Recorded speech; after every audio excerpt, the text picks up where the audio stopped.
Buenos días, amigos de Un Minuto con las Artes. Bienvenido a nuestro espacio para el canal de YouTube. Y bueno, en esta oportunidad estamos con don Luis Villamizar. Un gusto tenerlo. Bueno, Luis Villamizar es un artista de medios mixtos que la crítica ubica entre los artistas no convencionales. Creo que todo artista por definición es no convencional, ¿no? Ya ser un artista implica como una pata coja, una tara de nacimiento, con todo el respeto, querido Luis. Pero al hablar de artistas no convencionales, la crítica quiere decir, se refiere a aquellos artistas que abordaron un arte efímero, digamos, con el acento puesto en el concepto propiamente, en la idea, y bueno, que para ello se valieron de medios mixtos, como es el caso de Luis, la fotografía, el performance, el video, etcétera. Luis ha tenido una formación híbrida en Estados Unidos, gran parte de su formación ha sido allá en un par de oportunidades, ¿no? En momentos distintos de su vida. Digamos en los 70 tuvo una primera incursión en los Estados Unidos, luego regresa a Caracas y empieza a desarrollar una obra vinculada con lo que conocemos como el land art o el arte de la tierra, arte ecológico. Eh, Usando la fotografía como medio de registro de esa expresión, de ese gesto artístico. Ya en los mismos 70 tendrá una incursión, una pasantía en el taller del maestro Carlos Cruz Diez, nos Ajá. contarás. Vuelve a Estados Unidos posteriormente, a Nueva York. eh, Parece que decía que era platero, ¿no? Que tenía mucha plata y después ya Ah, nos que echarás el cuento de ver que Nueva York es una quimera, el es norte, una ¿no? quimera. Sí, señor. Y Vamos a bueno, vuelve buscarlo. Luis con las tablas en la cabeza, como dice en una entrevista muy graciosamente, y en los Ajá. 90 eh, se mete agente inmobiliario, vamos a decirlo con mucho humor, porque pone a la venta una galería con su icónica exposición Galería Inventa, Se cuando vende, se vende se galería, vende era la galería. Galería La Sotavento, sotaventa, una exposición muy curiosa de la que también hablaremos, muy vinculada al concepto propiamente en el arte. Eh, ya en el nuevo milenio, Luis inquiere en torno a los guardianes de Eros y los navegantes del confín, explora las posibilidades del relieve a mediados de 2016, alrededor, en la exposición Manifold, y en 2021 presenta su archivo abierto en la Galería ajá. Abra Caracas, exposición que nos sirvió muchísimo para tomar insumos, seguir la trayectoria de esta obra, de este pensamiento de un artista que no gusta propiamente de estar en las primeras planas de los medios, un artista con una obra discreta, aunque muy potente. Ya hoy, para llegar a esta exposición que hoy nos convoca, Yecuanías, en el marco de la exposición Por los Cuatro Vientos, Resonancias Amerindias en el Arte Contemporáneo de Venezuela, bueno, son 9 las exposiciones previas hasta llegar a esta décima, en el marco de esta Expo por los Cuatro Vientos, bueno, que podemos decir que es una especie de colectiva de individuales, ¿no? Aquí también exponen este marco Ricardo Corredor, Claudia Lavegas y Daniel Reynolds, eh, y se enmarcaría en lo que históricamente es la cuarta exposición que hace la Sala Mendoza dedicados a temas vinculados con nuestras etnias. Tendríamos que remontar la primera, que fue la curada por Miguel Arroyo, José María Mm, Cruchen y Sagrario Pérez Soto, Eso fue allá en Andrés Bello. en Andrés Bello. Eso ¿Mm? era referido al arte prehispánico, a la cerámica prehispánica propiamente, ¿no? Eh, Arte prehispánico de Venezuela se llamó en el año 71, continuó Arte indígena de Venezuela, de Yanín Sujo, en 1983, que sí eran obras, Que piezas de las sí etnias, empieza de las diferentes etnias. etnias venezolanas. Bella esa exposición. Bella exposición con un Sí. catálogo muy bello. Nuestros espectadores están viendo los 3 catálogos en pantalla de estas muestras. Y la tercera fue Piel de Selva, 2016, Ajá, curaduría de María Pía Bevilacqua y ajá. Ariel Jiménez.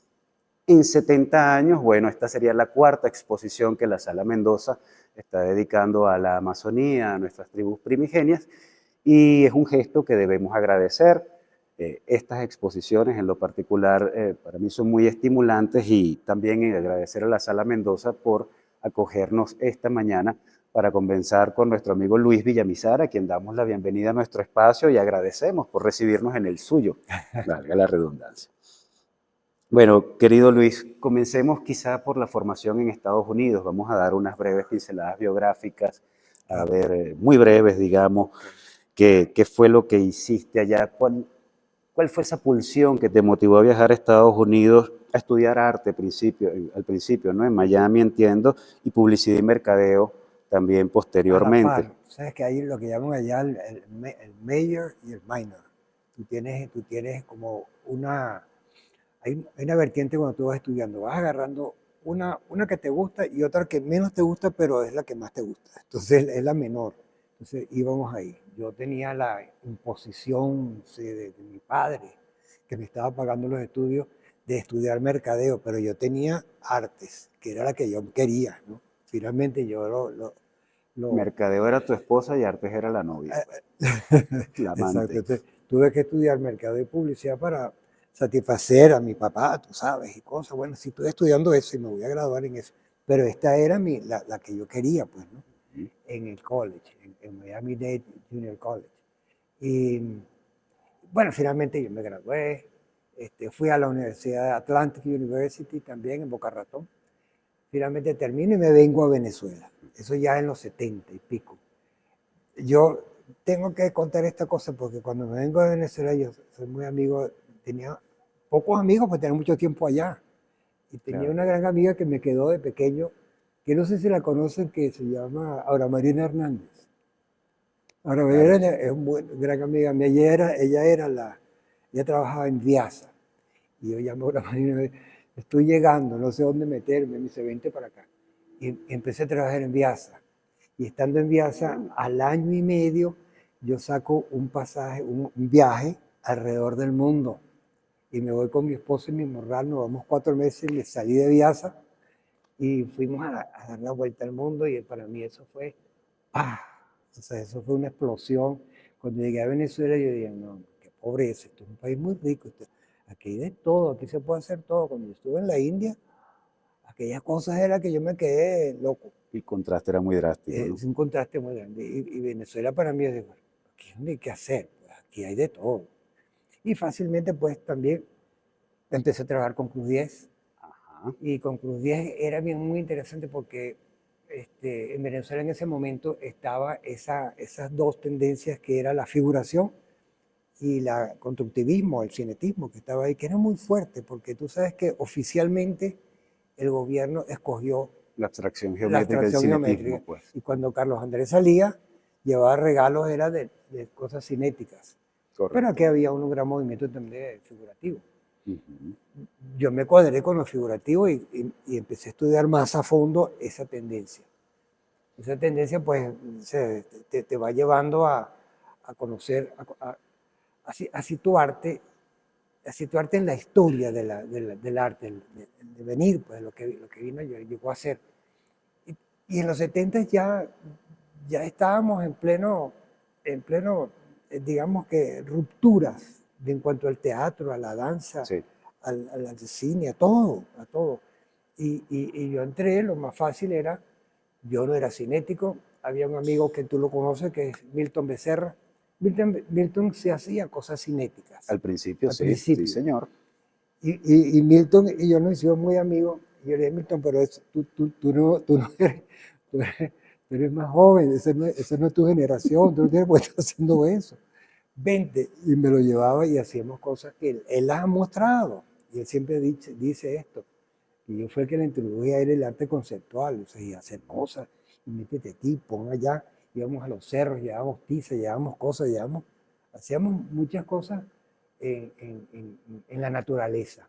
Ya no éramos tan formales como lo estaba haciendo él, que hacía sus cajitas bellísimas. Ya no las hace, ya hace otras cosas. De Cruz 10, en los 80, bueno, ahí hice mi trabajo bastante del arte conceptual. Ya estamos en los años 80. En los años 80 yo participo en el 81, participé en el Salón de Jóvenes Artistas que se hizo en el Museo de Arte Contemporáneo, Salón Nacional de Jóvenes Artistas. Y por primera vez hicieron una mención que se llamó arte no convencional, eso que tú me decías. Sí. arte no convencional. Y ahí me metí yo porque lo otro era lo tradicional, pues la escultura, la pintura, el grabado, todo aquello. Yo me metí y ahí me gané el primer premio. El primer premio, y también por otro lado se lo ganó en escultura William Stone. Claro. Y los dos nos ganamos una beca Mariscal Ayacucho. Ajá. Y nos fuimos a Nueva York. Al norte de nuevo. Fuimos a Nueva York. Ujú. Ya yo había hecho toda mi cuestión y mandé todos mis trabajos, mi currículum, al School of Visual Arts, que era lo mejor que había en Nueva York. Era muy difícil, pero como ya se había roto todo aquello, ya el School of Visual Arts no era tan... Ya había estado ahí Joseph Kosuth, fue uno de los profesores. Keith Haring fue un profesor ahí. O sea, tenía una fama. Y yo llegué ahí con mi cuestión, me la aprobaron. Como yo tenía de la universidad y el ciclo básico en Estados Unidos, pues ahí lo que hice es estudiar puro arte. Qué Puro arte y maravilla. fine arts, pues, ¿no? Y así pasé en Nueva York ese tiempo, que fue muy sabroso. Pero te quiero contar esto, que yo llegué ahí en el principio de los 80, en el 81, 82 llegué yo ahí. Y yo venía buscando arte conceptual. Claro, ¿cómo fue ese choque con lo que te Yo venía de arte conseguiste? conceptual y cuando veo que aquello es pura pintura, entonces yo no entendía qué pasaba. Se volvió a la pintura, Volvió pintura. la pintura y sobre todo el expresionismo abstracto y también figurativo, expresionismo figurativo y abstracto. Y decía, pero ¿qué es esto? Si lo que está ahorita es arte conceptual y esta gente otra vez. Después me doy cuenta, Álvaro, que estudiando por qué pasó esto. En el año 71, en el gobierno de Nixon, ¿sabes que se impuso el dólar? Se impuso el dólar como moneda ya oficial para todo el mundo entero. Y se congelaron, porque había una inflación muy grande y se congelaron los sueldos. ¿Qué quiere decir eso? Que como no se subieron más los sueldos, estos que están aquí abajo, los obreros siguieron produciendo y lo que se convirtió eso fue como una bomba de producir dinero y para el final de la década Un de los excedente. 70 había un excedente en los bolsillos de mucha gente arriba, a los dueños de las empresas. No en los obreros, pues. ¿Y qué ocurrió? Que el arte, para los 70 todavía había vacas sagradas, de las que venían de los años 60 y 70. En los 80 todavía era poco lo que se ofertaba. Entonces, con este dinero que tenían estos gente que estaban buchones, Ujú. pues invirtieron en galerías, invirtieron en colecciones, invirtieron en revistas, Como en negocio. todo como negocio. O sea, la cultura fue comprada por las finanzas. Eso fue lo que pasó en Estados Unidos en los años 80. Es lo que se llama la financiarización, cuando el dinero produce más plata que te pongas a hacer una empresa. Con tu dinero ganas más plata porque produce intereses, Claro. ¿no? Esos excedentes fueron a parar al arte y el arte se hizo muy, muy, muy, muy apetitivo pues para mucha gente que tenía plata y empezaron toda una campaña y empezaron las subastas y aquellos precios de millones y millones y Exorbitante. millones. Y yo, bueno, aquí empezó a hacer la pintura. Bueno, Bueno, pero tú tienes allá también, antes de venirte viviste un momento de gloria, tuviste tus 2 cuadras de cola en una exposición que hiciste con Marta Minujín, sí, con ¿quién más fue? Con Liliana sí, Porter, Ana sí, Mendieta. ¿Cómo sí, fue eso? estuvimos. Tampoco fue tan amargo el asunto. No, bueno, mira, ya estaba un amigo que se llama Rubén Núñez. Claro, vamos a hablar de Rubén, que Rubén está Núñez fue mi olvidado, gran ¿vale? amigo, entonces allá fue cuando yo llegué a Nueva York, yo llevé una carta de un amante que él tenía, yo no lo conocía, pero entonces la manera de meterme para conocer a Rubén fue a través de la El carta del amante, salvoconducto. y lo llamé, mira que te mando una carta. Entonces, bueno, vamos a citarnos, y ahí nos hicimos grandes amigos, nos fuimos a una barra a tomar vino, Qué y quedamos bueno. grandes amigos. Y él tenía una amiga que estaba saliendo que es se llama apellido Parra, hija de Nicanor Parra, que estaba ahí, El antipoeta el chileno. antipoeta chileno. Y ella, bueno, tiene muchos más años allá en Nueva York y muy, muy bien relacionada. Esta gente, los Parra, Gallerista mismo chileno. Y era muy amiga de Rubén, estaba saliendo con Rubén, entonces andábamos los tres. Y se hizo esta exposición en esta galería Turn, que era de un Sí. chileno, por cierto, que era la mejor galería latina, como lo que está pasando ahorita con Enrique Farías. Con Enrique Que Farías Enrique Fine Farías Arts. tiene en este momento la mejor galería latinoamericana en Nueva York. Eso Así es. pasaba con este chileno que tenía esa galería. Y él invitó, bueno, todo el mundo, y ahí entré yo, con la amiga esta Parra. Ay, ¿cómo que se llama? Bueno, en todo caso, fue así como entré y conocí a mucha gente. Y esa fue mira, si te cuento que tengo una carta que fue tanta gente y tanta la laraca de la exposición que vinieron del Guggenheim, una curadora, y escogió y dijo, vamos a hacer una exposición latinoamericana en el Guggenheim. Entonces, también me llamaron y me dijeron, tú estás en la lista. Y yo estoy en la lista, no puede ser. Bueno, yo quiero una carta, que me hagan una carta, porque eso vale plata. Digo yo, no, con esto voy yo al CONAC, a CONAC era que fundarte, que era en aquel tiempo, Patente de corso. Pues. para que me financiaran un poco lo que yo quería montar allá. Pues resulta que eso no se llegó a hacer, pero tengo la carta donde dice que Lisa, no sé qué cosa, me escogió por la pieza, papá, firmada por la galería Turn Gallery, me acuerdo, en Nueva York. Bueno, eso fue el paso por Nueva York. En el 87 fue esa exposición en Sí, particular. Y después te vienes otra vez a Caracas. me tengo como te contaba, con las tablas en la cabeza, porque yo digo, bueno, Nueva York se convirtió en pintura, y aquí no había más nada que hacer. Y con mis lecturas, que siempre me ha encantado leer, y, y de esta experiencia que tuve en fotografía. Muchos años antes yo había estudiado fotografía y nuestro profesor en el laboratorio de la Canon se llamaba Edgar Cherubini. Edgar Cherubini está trabajando y escribe. Vive en París y escribe y está trabajando Claro, en con el el papel taller de Cuvier. literario. ¿Sí? Muy bueno Entonces, ese Edgar proyecto. fue nuestro profesor y él trabajó con Charles Brewer en el Ministerio de la Juventud. Y entonces en ese momento había un proyecto que se llamó La Conquista del Sur. No sé si te acuerdas. Bueno, eso ahí hicieron, llevaron de todo para allá. Entre esas cosas que llevaron, en el Salto Para, que es el que divide el Alto Caura y el Bajo Caura, ahí está el Salto Para. Son unas cataratas preciosas, inmensas. Ahí hicieron unas casas y una cuestión. Y contaba Edgar Cherubini en los 73, por allá, contaba yo como alumno, ¿no?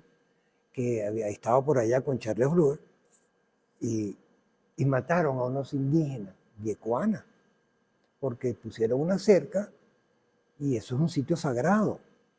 Y los mataron, pero eso no salió en el periódico. Yo me quedé con aquella cosa, fue la primera vez que yo vi de yecuana. Antes se Entonces, decía Maquiritare, de hecho. sí, pero yo he hablado con ellos, y por cierto, yo no sé por qué Charles Brewer, que estuvo aquí, y lo llevé por todo esto y después me dio una clase de aquello que está allá. Entonces, este, este, el, el asunto era que Maqueritare es una cosa despectiva. Es como, yo les Sí. pregunté a ellos, ¿por qué se les dice a ustedes también Maqueritare? Y ellos me decían, es que nosotros somos yecuanas, por eso son ellos que nos llaman a nosotros Maqueritare. Mira. Las otras etnias, los curripacos, los piaroas, los pemones, le dicen Maqueritare, pero Maqueritare son como cosas que yo no lo repito. ¿Ves? Hay mucha gente que dice Maqueritare. Como Oye, Arahuaco y Guarao.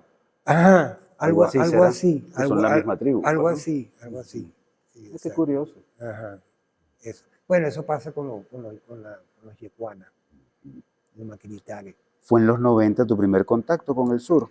Fue mi primer contacto, porque yo te digo que, yo digo, bueno, ya en el arte, esta pintura y esta cuestión, y el arte como estaba tan revuelto, como habían tantas preguntas, ¿qué es arte? Habían libros que decían, Uy, los ¿qué es 90, sí, arte? muy ricos. ¿Qué es arte? ¿Qué es lo que es arte? ¿Qué es esto? Entonces, bueno, leyendo, si tú haces tantas preguntas por algo, es porque ese algo ya prácticamente no se sabe qué es. Y como no se sabe Se ha qué es desdibujado. lo que lo hace que no se sepa. Bueno, porque está en todos lados. O sea, el arte se hizo cotidiano. Cualquier cosa puede ser arte. Tú la puedes encontrar aquí. Y lo que dice Joseph Beuys, cualquiera puede ser artista. O sea, pero ¿cómo es eso? ¿Cómo que cualquiera puede ser artista y todo puede ser arte? Esto para mí me sonaba un poco raro, ¿no? Entonces, digo, pero bueno, es así, porque en el momento que en el arte ya pierde su idea, porque él se cuestiona a sí mismo tanto, ¿no? Como la filosofía, porque el arte se hizo filosofía. Entonces ya se cuestionó tanto a sí mismo que ya no encontró ninguna otra interpretación de lo que es y desaparece y queda el arte, queda el arte como, bueno, yo me puedo montar en esta silla y digo que es arte, o sea, Como idea, claro. como idea, como idea, Perdimos la capacidad de extrañamiento a fuerza de sernos tan cotidiano que entonces lo vaciamos de sentido y empezamos a replantearlo. exacto, Joseph Beuys, pues sí, exacto. sin duda. Entonces que allá en Nueva York, en la Dia Foundation, tú ves, tú vas llegando y tú no sabes nada, pero hay una mata que, o sea, una mata que pusieron enfrente del edificio.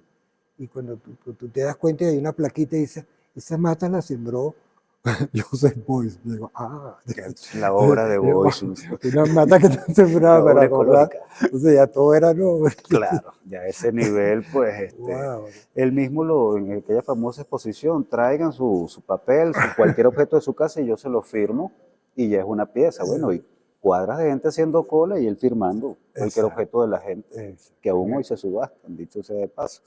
Exacto. Entonces, bueno, en vista de eso, imagínate tú, no, El sur te dio como un aquí no hay más nada que hacer. Ujú. Y entonces un gran amigo que tuve, que ya murió, un psicoanalista, psiquiatra y psicoanalista, que fue uno de los fundadores del Peñón, un señor mayor que yo. Este, ¿Tú no conoces? No, yo no conozco, vamos para allá. Y yo estaba aquí en Caracas llegando y ¿qué voy a hacer? ¿Qué voy a hacer? Bueno, esta aventura, una aventura, vamos allá al sur a Te conocer aquello, a entregaste. buscarlo, a ver los morichales. Y con él hicimos un campamento, mientras tanto, yo digo, mientras tanto maduro yo mis ideas, hago un campamento turístico, llevamos turistas de aquí a Caracas durante 3 años. Este, Después estaba el río Caura ahí cerquita y yo veía a los indígenas ahí, los yecuanas los veía hasta que cuando se acabó ya el campamento turístico, agarramos y nos metimos en una curiara, le preguntamos al cura este que estaba allá, que era un francés de una, eh, de una misión que se llamaban Foucault, que venían de todas partes, pero Ujú. entonces estaban metidos por allá. Y le digo así, hombre, llamó por radio y le dijo, allá van unos amigos. Entonces, nos dejaron pasar y entramos y fuimos hasta casi la frontera con Brasil. O sea, Wow, un viaje lejísimo. de 6 días que yo iba, como yo decía, ¿por dónde voy yo, Dios mío? Yo iba así horas, y tiraba en la curiada así, horas, llevando sol y agua. Y así, hasta que finalmente llegamos allá Mm. y bueno, y toda la experiencia, y papá Llegaron al empieza la cosa. corazón de las Al tinieblas. corazón de las Imagínate tinieblas, tú, eso, qué travesía. eso, ¿te acuerdas que el Apocalipsis Now Coppola de está basada Coppola está allí, pues, basada ahí? Y hay atravesando el una parte Congo. de esa película que yo siempre la traigo a colación porque es esto. Él va a matar al coronel que está alzado Kurtz. allá arriba, ¿no? Ujú. Y entonces, que es el artista Marlon Marlon Brando. Brando, que aparece como 2 minutos. Y hay un momento ahí donde él echa un cuento que no está en la película. Es simplemente Está omitido, un sí. diálogo. Ujú. Entonces él cuenta y dice que una vez una patrulla norteamericana llegó a un poblado, a una aldea esta del Vietcong, e inyectan a todos los niños con la vacuna para el polio y todo, el sarampión y todo, y, y se van. Y al rato llega un viejito gritando y le dicen, no, ellos no entendían y regresaron a la aldea y encontraron en una cesta todos los brazos de los niños cortados porque ellos no querían nada con los americanos. Entonces, Wow. ahí donde le dice Marlon Brando, en lo oscuro, le dice, con gente así no vamos a perder la guerra. Entonces, a mí me encantó esa partecita de la película, porque es así como cuando tú te pasas al otro lado El lado oscuro que siempre te seduce, ¿no? pasas al otro lado. Y eso es lo que me pasó a mí cuando yo llegué allá. Y al principio muy duro, pero después vi la maravilla de lo que es esa cultura. Wow, yo digo, wow, me pasé para allá. Te Entonces yo digo, dejaste permear, te dejaste ah, hacer, pues. esto es lo mío. Dije yo, wow. Así fue que me enamoré. Qué maravilla, ¿no? Y allá Eh, estuviste entonces yendo y viniendo desde los 90 sí, y mientras hacías tus ajá. exposiciones en Caracas. Sí, yo seguí haciendo mis exposiciones, me gané en esa década de los 90 me gané 3 premios, Ujú. que fueron muy buenos, porque hasta viví como 2 años de puro premio. Entonces yo Qué dije, "Coño, maravilla, qué qué bueno, lujo, ¿no? qué lujo, sí, Se parece un mito indígena, sí, porque ya que está Venezuela. ay, sí. Mm, Y bueno, pero mira esto, ya la idea era que ver la situación en que se encontraba y toda la premura que había de esta parte de la frontera, ¿no? Yo me metí en la frontera, vine de allá, la presión que había de los criollos, digamos, para entrar allá era muy fuerte. Yo lo veía. Ellos quizás no lo veían tanto como yo, pero yo sí. Aquí lo que viene es que van a desaparecer, decía yo. Esto aquí, dentro de poco no habrá nada. Como lo que ha pasado, como en efecto. ¿qué ha pasado? Mm, Y ahí fue donde yo dije, bueno, no, aquí yo no me voy a poner a hacer arte por ahorita. Ahorita hay que ayudarlos. Vamos a ayudarlos cómo se van a defender esta gente y se quede aquí. Para que no vayan allá a buscar trabajo, porque lo que hacen es engrosar los círculos de miseria. Pues cuando se van hacia Bolívar no tienen que no hay ofrecer. empleo, sí. Y eso es lo que ha pasado con los guaraos. ¿Te acuerdas que había muchos guaraos aquí que vinieron a Caracas? Ciertamente, en una Y lo que época. hacen es pedir dinero, ¿no? Por favor. Es la indigencia, Hay sí. que, hay que mantenerlos allá y darles a ellos lo que se Las pueda, herramientas las para que herramientas. puedan Y sustentarse eso allí. hice, mira, yo hice con un amigo, hicimos 4 ONGs, o sea, o 4 ONGs para consolidarlos a ellos y tuvieran una herramienta para poder defenderse ante la gobernación, ante la municipalidad, para que tuvieran eso. Importante, ¿no? Yo aquí en Caracas me convertí y les hice todo ese trabajo. Mi casa era un depósito de cestas. Yo vendí cestas aquí, yo vendía a todos, yo era el mayor suministrador aquí de cestas yecuanas. Yo vendí cestas a todos, a los museos, a todo. Coleccionistas, todo. Y tenía ese intercambio durante como 7 años. Qué privilegio. Viví de eso. Ujú. Y en ese tiempo, en mi casa llegaban los activistas, o sea, los dirigentes del Consejo Nacional Indígena de Venezuela. Y yo me hice muy amigo y me metí en la parte política, o sea, de cómo se defienden, cómo esos dirigentes an- an- eh, plantean sus problemas ante el Las Congreso, entonces ante autoridades. el ministro y todas esas cosas, ¿no? Ujú. Yo iba y me enteré de todo eso y por eso yo los ayudaba y llegaban a mi casa y tenían llave en mi casa. Todo ese tiempo yo lo que hacía era manosear cestas y llevarlas aquí, llevarlas ahí, y bancos y máscaras y todo. Yo vendía todo. Y empecé con los indígenas, con los artesanos. Hazme una guapa ovalada. Para mí. Para mí. Ujú. Mira, yo Ahí pagué. empezó la cosa. Y empecé, cuando llegaba allá, pero no, eso no es ovalado. Le decía, yo te la dibujé aquí. Y dice, "Ah, ya cobró, entonces ya Claro, cobró, ya claro. bueno, ok. Me tuve que dar. Eso que está ahí, que estás viendo, esa cosa redonda, es como esa que está ahí. Esas cosas que están ahí redondas, esas eran unas tapitas de cestas así chiquitas. Yo le digo, agárrame esta tapita y me la haces así de grande. Entonces, así. Así arranca, Entonces yo claro. digo, bueno, pero más grande. Hasta que llegamos a esto. Entonces me costó a mí como para hacer como 10 cosas de estas para llegar a eso, porque hasta que llegamos No agarraban la cosa no, todavía. porque tú sabes, ellos son clásicos. Sí, las Ellos innovaciones son son clásicos. pocas, bueno, en las guguas por lo menos. Las Sí. innovaciones que hay, que son muy bellas, las que ahora conocemos con estos tejidos, Mm. digamos, con la cosmogonía, con las representaciones de los animales, eso a partir de los 60. ¿Será cuando viajan digamos, empieza la colonización del sur, Sí, la mano de obra masculina pasa a otras actividades. todas estas cestas las hacen las mujeres. Lo que Esto es de las hacen los mujeres, hombres las son guapas. máscaras, las guapas. Ujú. Por esa parte, eso Un es un cebucán, ¿no? cebucán, pero yo se he mandado a hacer chiquito. De eso hice mucho, chiquito. Hice muchas esculturas de eso. ¿Y qué otra cosa hacen los hombres? Bueno, esa parte grande que está ahí, eso es de hombres. Las guapas son de las hombres. Aquellas las hacen los hombres también. Los Correcto. más finos son de las mujeres, como siempre. Y esas formas, además, ¿no? Muy Sí. sinuosas. Bueno, te cuento algo aquí. Fíjate Ujú. tú, la cesta yecoana, que es en la forma como tú dices que es así, eso es eso podríamos decir que es una regularidad clásica. Eso no cambia. Eso siempre es así. Es una chiquita más grande, es así. Ujú. Son análogas unas con la otra. Todos son análogas.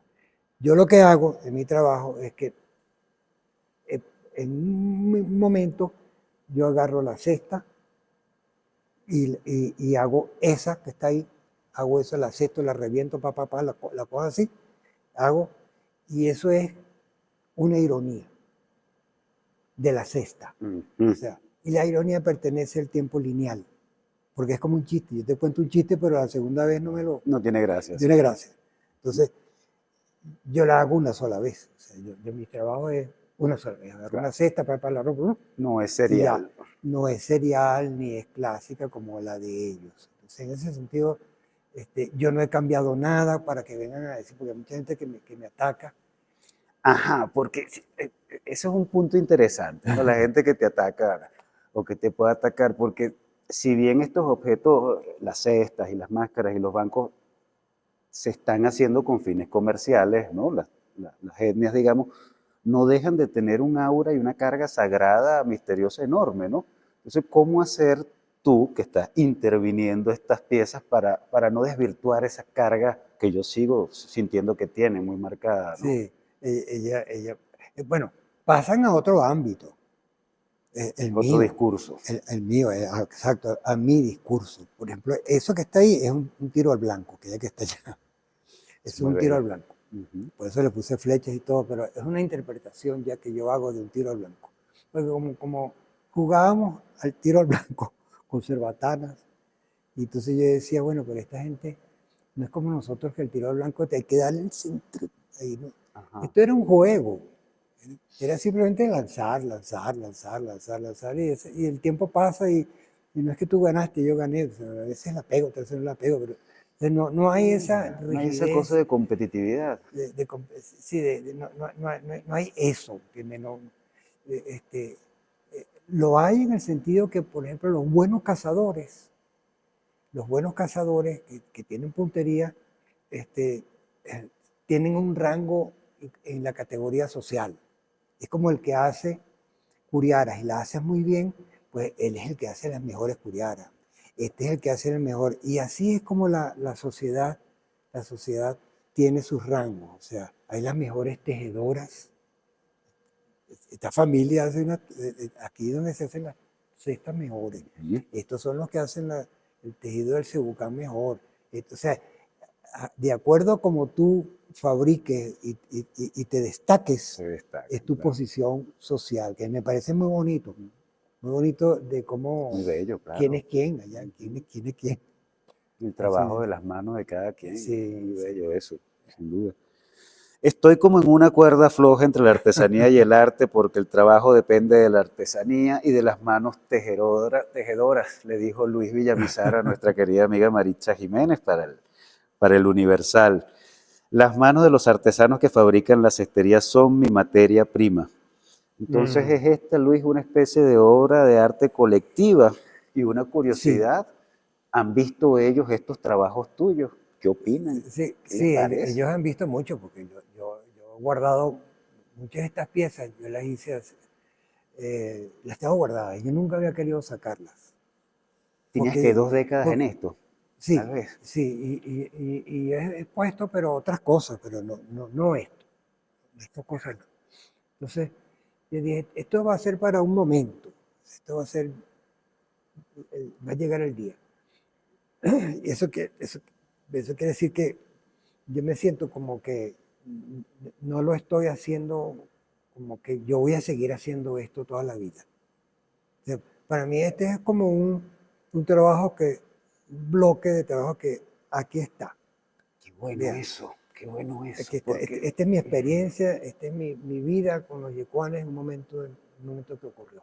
ahora Ah, vamos a hablar de la física y del ajá, universo, porque estas piezas, yo estoy viendo, son estructuras como de piezas mayores, no son el ah, germen de algo mayor. claro, Fácilmente claro. algunas de estas piezas uno se las puede imaginar ad Sí, infinitum girando y como una moviéndose, ¿no? galaxia, ¿verdad? Entonces te leo después en un texto que me facilitaste maravilloso, que bueno, que tú para realizar estas piezas te has nutrido de los nuevos conceptos y teorías de la física actual, Ajá. ¿no? Por ejemplo, ¿qué pasó antes o después de la gran explosión o Big Bang? Aquí hay reminiscencias sin duda de eso, bueno, sin hablar de la pieza que tenemos enfrente del átomo, que digamos que es como bastante patente. Hay Ujú. sugerencias a esto del Big Ah, Bang y este asunto del universo sí, cósmico, estas yecuanías, cosmogonías yecuanas, esto, ¿no? esta que está arriba, es como una maqueta del tiempo y el espacio, como la pinta Einstein. Tú sabes que es toda una cuadrícula donde la gravedad hace así, se Está mueve. Bueno, fluctuando. esa es una, Ujú, una galaxia ujú. yecuana. Vamos a hablar de esa fusión Ajá, entre física ok, y artesanía. ok, Eh, eh, para mí es muy obvia, ¿no? Pero vamos a revisarla exacto. contigo. Fíjate, yo llegué por primera vez allá, con el tiempo lo que me fui dando cuenta es que su cosmogonía había como explotado, reventado, se estaba perdiendo. Y yo lo que hago es que yo digo, bueno, la mía también. O sea, nosotros ahorita Qué tenemos bueno. tantas, tantas información de lo que está pasando que cada día nuestra cosmogonía cambia. Yo digo, Sí, y la de ustedes señor. también Vale. está cambiando, pero cambia de otra forma, ¿no? Cambia de otra manera. Yo lo que vi, es como, la cosmogonía es aquello como, por ejemplo, lo que se plantea el hombre cuando ve el espacio, que lo primero Nuestro que hace es sistema que de tiene creencias. angustia cósmica y lo que hace es que primero que lo dibuja. Se pone una cabra por aquí, un león por allá, un piscis por aquí, y todo, empieza a dibujar Para todo. intentar nombrarlo, ¿no? Darle ¿Sabes? Para, forma para, a eso. para tú calmar tu angustia con aquello que está arriba, ¿no? Y tú primero lo dibujas, pero después lo pueblas con los dioses. ¿Mm? Por ejemplo, los griegos poblaron toda esa cosmogonía de ellos, ¿no? Los indígenas y todo pueblo tiene su inconsciente poblado también con una cantidad de- de deidades, como los africanos también tienen cantidad de cosas de eso. Bueno, esa parte de ahí que es tan frágil al mismo tiempo, porque a veces a uno se le caen, o sea, creencias, ¿no? A veces, ¡pa! Eso duele. Se duele. O sea, Y, ya hoy día nadie se come el cuento que el cielo no hay nada. mm, El cielo lo que hay es que tú no se puede vivir allá. Allá no se puede vivir porque aquello es horrible. No es así tan...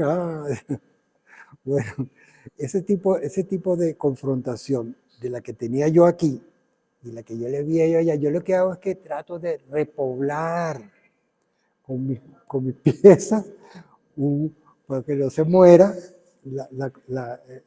el espacio y la cosmogonía de ellos. Entonces les pongo una galaxia, les pongo un átomo disfrazado de yecuana, ¿sí? Porque está disfrazado.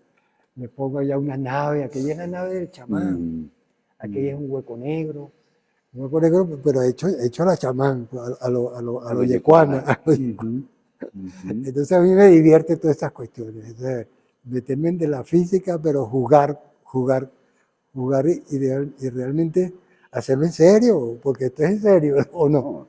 No, el mejor juego es el que se hace en serio, o el mejor trabajo serio es el que se hace Exacto, jugando. sí, pero al mismo tiempo es muy divertido. Mm, claro que sí.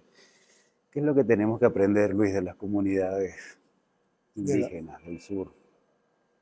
de las comunidades indígenas se aprende muchísimo, muchísimo.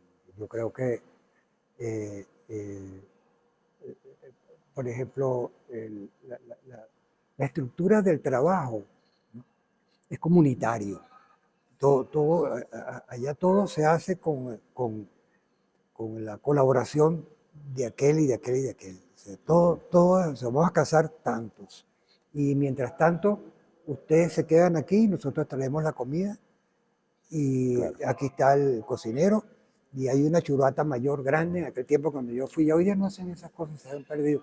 Pero fíjate tú que es tan bonito en las comunidades que estos que traen la carne y la comida, aquí se hace, y hay otra parte de la comunidad que no casó, pues no, pero estos reparten la comida, y en la Churrata Mayor se hace comida para todo el pueblo. Ujú. Y se para un hombre y dice como cuatro gritos para allá, guau, guau, guau, guau, de los cuatro vientos, guau, y todo el mundo sale y todo el mundo come gratis ahí. Y yo, qué bueno, ¿no? O por ejemplo, cuando la mujer tiene la menstruación, el hombre no puede matar animales.